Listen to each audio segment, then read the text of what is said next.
In a quiet little town lived Peter, a boy with a heart as big as his dreams. His best friend in the whole world was his dog, Max. They did everything together. But one day, Max passed away, leaving a huge hole in Peter's heart. The world just didn't feel the same without his furry companion. Peter was completely heartbroken. Then, one night, something incredible happened. Peter woke up and saw a familiar figure standing by his bedroom door. It was Max, wagging his tail just like he always did. Peter rubbed his eyes, thinking it had to be a dream. But it wasn't. His best friend was back. Overjoyed but so confused, Peter slowly reached out a hand.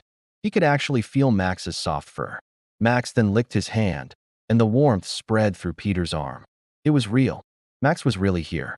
Peter knew right then and there that this wasn't just a dream. It was the beginning of a new adventure. Max barked softly and nudged Peter's leg, leading him out of the room. Max led Peter straight to the old treehouse in their backyard. This was their secret hideout, their kingdom. They had spent so many happy hours there, playing games and dreaming up big plans. It was their special place. Inside, the familiar scent of old wood and childhood memories filled the air. Max nudged his nose toward a dusty old chest in the corner. Inside the chest was an old treasure map they had drawn together years ago for a pretend pirate game. Peter remembered it well. Max looked up at him, his eyes shining with purpose. He seemed determined to follow this map one last time, and Peter, without a second of hesitation, knew he had to go with him. Their final adventure had just begun. They set off under the starry sky, the old map clutched in Peter's hand. Max led the way, his ghostly paws silent on the pavement. The map took them through the sleeping town, past the familiar swings in the park where they'd played fetch 1,000 times, and then deep into the quiet woods that bordered their town. Every step, every landmark, brought a fresh wave of memories, reminding Peter of all the happy times they had shared. Just as the map showed, they found a hidden cave tucked away behind a waterfall. Peter's heart pounded with excitement. Inside, it was damp and cool, and in the very center sat a small wooden chest. It wasn't full of pirate gold, but something much more valuable. It was filled with their old toys, a chewed-up tennis ball, a worn-out rope, and a squeaky squirrel.